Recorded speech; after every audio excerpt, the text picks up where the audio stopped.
अगाडिको पार्टमा हामीले देखेका थियौँ क्रिसले आफ्नो प्राइडलाई दाउमा राखेर आफ्नो शक्तिशाली बन्ने इच्छालाई देखाउँछ, जसले गर्दा रोमन यो सोच्नमा बाध्य हुन्छ कि यो क्रिस ब्लड डेमन जस्तो छ जसले पनि आफू शक्तिशाली बन्ने सपनालाई पुरा गर्न आफ्नो प्राइडलाई आफूबाट पर सारेको थियो।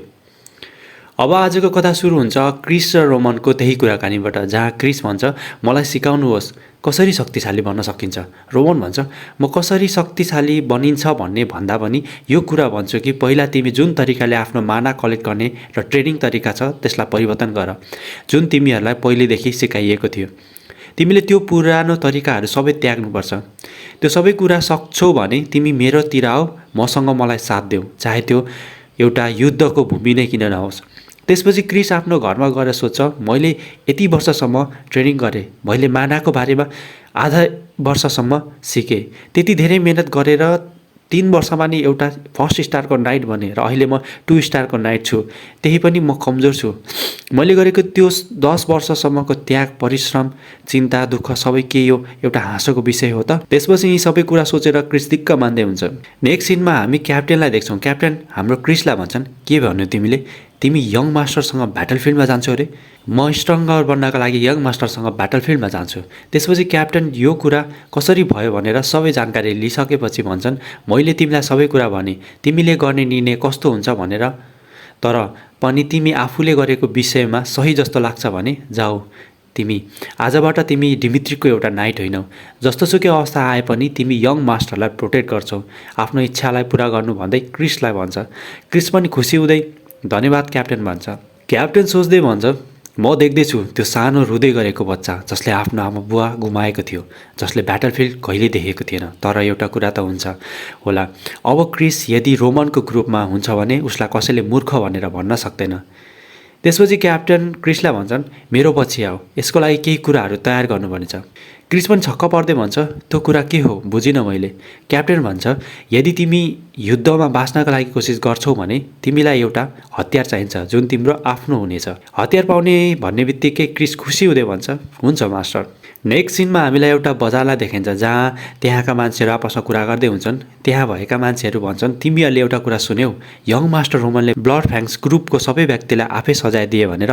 एकजना मान्छे भन्छ यो कसरी हुनसक्छ, त्यो कुरा पत्याउन गाह्रो छ। एउटा त्यस्तो धनी व्यक्तिको छोरा जसलाई मोज मस्तीदेखि केही गर्न आउँदैन, त्यस्तो व्यक्तिले त्यस्तो काम कसरी गर्न सक्छ भनेर प्रश्न गर्न थाल्छन्। त्यही भिडमा हामी हाम्रो केविनलाई देख्छौँ जो त्यो कुरा सुनेर छक्क पर्दै भन्छ यङ मास्टर रोमनले ब्लड फ्याङ्क्स ग्रुप सबैलाई एक्लै सजाइदिनु भएको हो त? यङ मास्टर रोमनले मलाई भनेका सबै कुरा सत्य थियो त? फेरि केविन आफैलाई सम्झाउँदै भन्छ यो त हुनै सक्दैन। म जस्तो कमजोर गरिबमाथि यङ मास्टरले आफ्नो समय किन खेर फाल्नुहुन्छ? त्यही पनि यो सबै पुरा नहुने काम हो, यसमा विश्वास गर्न गाह्रो छ भन्दै सोच्दै हुन्छ। त्यतिखेर त्यहाँ भएको अर्को मान्छे केविनलाई भन्छ केविन तिमी किन त्यहाँ उभिएर बसेको, छिटो काम सक, यदि तिमी छिटो घर जान चाहन्छौ भने। केविन पनि त्यो कुरा सुनेर भन्छ। त्यसपछि केविन सामान लग्दै सोच्दै भन्छ म पनि यङ मास्टर जस्तै शक्तिशाली हुनु मन छ, किनभने ब्लड फ्याङ्क्स ग्रुप जस्तो मान्छे यो संसारमा धेरै छन्। तिनीहरूबाट मेरो परिवारलाई प्रोटेक्ट गर्नु छ भने म शक्तिशाली हुनुपर्छ। तर म कसरी शक्तिशाली बन्न सक्छु? र यदि म फेरि यङ मास्टरसँग भेट गर्न पाएको भए हुने थियो, तर म त्यति लक्की कहाँ छु र भन्दै अगाडि गइरहेको हुन्छ। अगाडिबाट केविन भन्दै रोमन आइपुग्छ।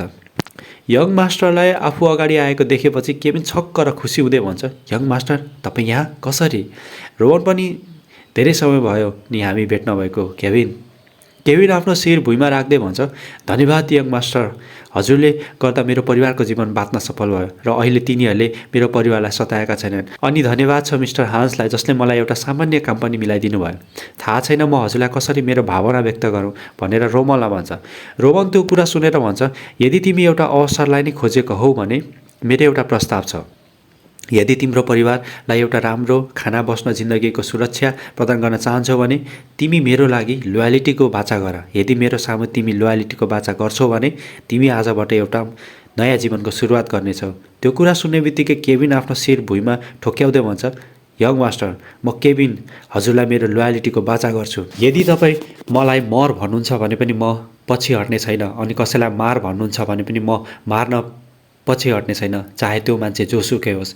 यदि हजुरको बाचा मेरो परिवारको सुरक्षा र भलाइको लागि हो भने त्योभन्दा माथि मेरो लागि केही छैन। त्यसपछि रोमन केविनलाई हेर्दै सोच्दै भन्छ यसले आफ्नो लोयालिटी देखायो, त्यो पनि आफ्नो रगतबाट। यो केटालाई देख्दा मलाई म्याट डेमनको सम्झना गराउँदैछ। म्याट डेमन त्यस्तो व्यक्ति जसले मैले दिएको एउटा आदेशमा उसको अगाडि रहेको सबैभन्दा माथि शत्रु अघि जान कहिले पनि पछि हटेन। अहिले मैले यो केटालाई हेर्दा त्यस व्यक्तिको छवि अगाडि आइरहेको छ, जसरी मैले क्रिसलाई हेर्दा ब्लड डेमनलाई देखेको थिएँ। त्यसपछि रोमन केभिनलाई हेर्दै भन्छ, केभिन तिमी आजदेखि मेरो मान्छे भयो भन्दै एउटा डरलाग्दो आशाले हेर्छ। आजको कथा यही नै। अब अर्को भिडियो छिट्टै नै ल्याउने कोसिस गर्नेछु। त्यतिजेलको लागि तपाईँहरूलाई भिडियो हेर्नुभएकोमा धन्यवाद भन्दै बाई बाई।